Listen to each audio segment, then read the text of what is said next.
Hey folks, how's it going? Yeah, so I'm gonna take some time here. I want to talk about You've got mail.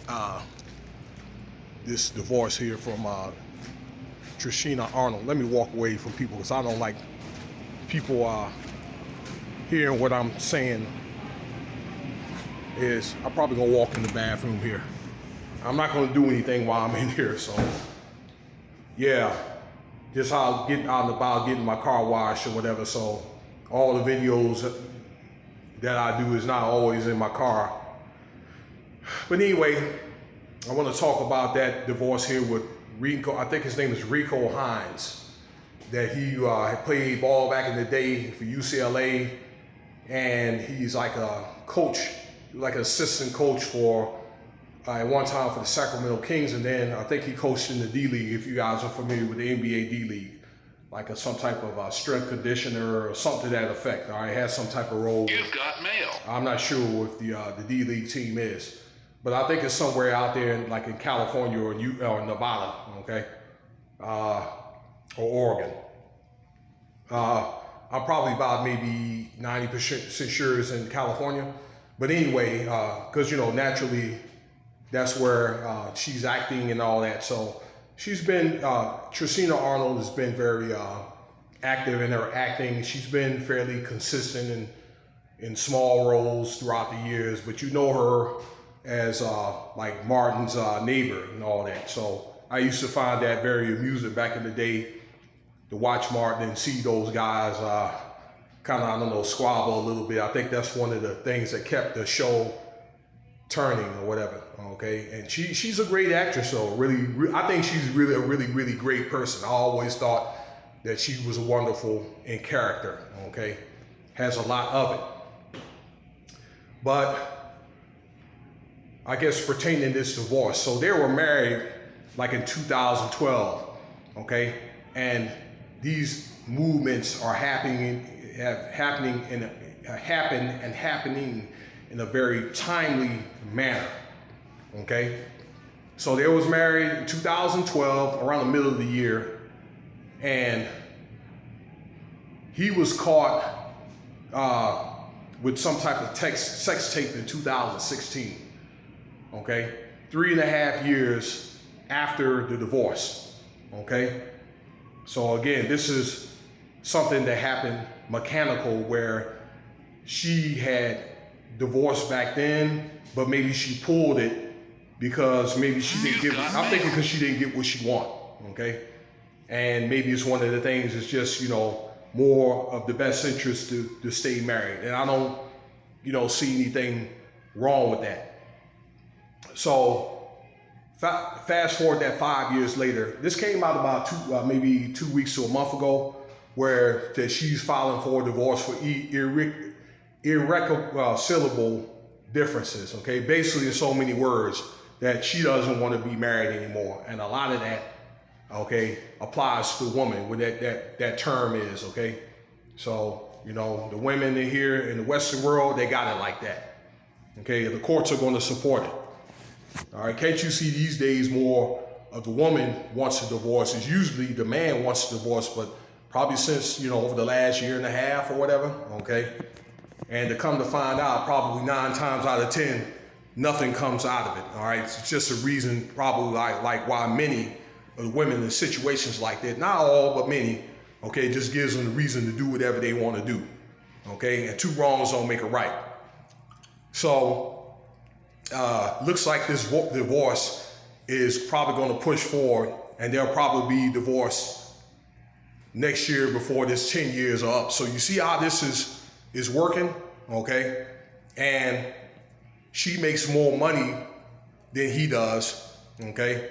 Being that I guess this guy was like pretty much a minor league basketball coach, and the way she's trying to work this is she's trying to block the courts so she don't have to pay child support, okay? Because more than likely it's going to be her, because naturally she makes more money, okay? So if it was the man, it'd be a different story. But if it's more than 10 years in the state of California, you have to pay alimony and child support for life if it's more than 10 years. So again, was all, I believe, orchestrated, but it was orchestrated in a way where, in my opinion, I believe that both of them got married. Everything was probably cool for a minute. And at some point, probably before that sex tape, between the marriage and the sex tape, okay, probably somebody stepped out and they probably been doing it. More than likely, it was probably him. Okay, then they could have been maybe arguing about it, arguments, you know, especially at the time when the sex tape happened, and maybe, I don't know, maybe around the time that she filed for divorce, back in 2016 initially, she probably got to where she stopped asking questions and she probably started stepping out. Okay, probably both of them were doing it behind closed doors, but probably when it came to like the big ball type of events, then, you know, they would play the husband and wife type role or whatever. There's a lot of couples that do that, okay? Be it in the regular sphere and in the Hollywood spirit and so forth, okay? Your top couples that's been married for years, okay? Your favorite actors or actresses' favorite actor or actresses are doing that type of stuff, okay?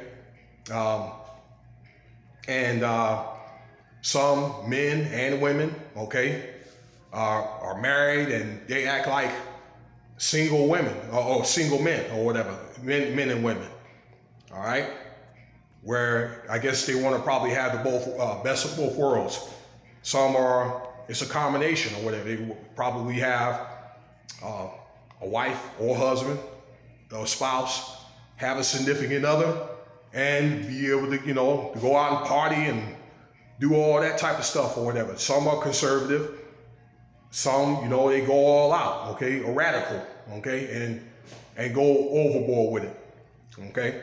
So, and me, I'm speaking on experience, but I think at a certain point in my life that I snapped out of it, okay?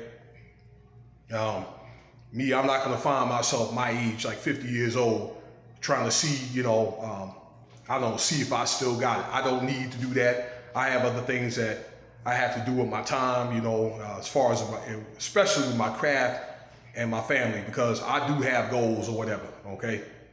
Now, I'm not saying that I'm the only one, but back to what I was saying or whatever, okay? I believe that it was one of these marriages at this point, okay? And maybe it just got to where she wants a divorce. Now, she does not want to pay anything, but then again, you know, she puts this tape out 5 years later, okay, pretty much to give him a bad rap, all right? To be like, yeah, you know, I'm leaving him because of this or whatever, and this is the type of dude that he is, and maybe ruin his chance or whatever, or maybe moving on, all right? Maybe meet somebody, maybe nice or whatever, okay? It was pretty much designed to give him a bad rap. And if this was a problem, then why isn't she going to push the divorce for the start, maybe to where he probably could have met somebody else back at that time, okay? But rather, all right, she wanted to stay married to him, get what they want out of this man or whatever, and then pretty much just, as she's moving her, sorry about that, okay, moving her twigs to another nest, okay, to give this man a bad rap. So that's the way it works out, all right? I can see through all the BS. So, I don't know what to tell you guys, all right, with this court system. You guys may want to consider, if you get married, or if you get married again, you've been married before, to do a prenuptial agreement and keep the courts out of it, you know what I'm saying, to where it's just you and your spouse, and maybe if there's any lawyers involved in it, okay, that where you guys can mediate, okay, something in-house, out of the courts. And that's just my opinion about this or whatever. What's going on right now, okay, by analysis of it, okay? So let me know what you think about this. If there's any details that I did not put out, feel free to let me know. Like, subscribe, share, and check out some other videos, and thanks for listening.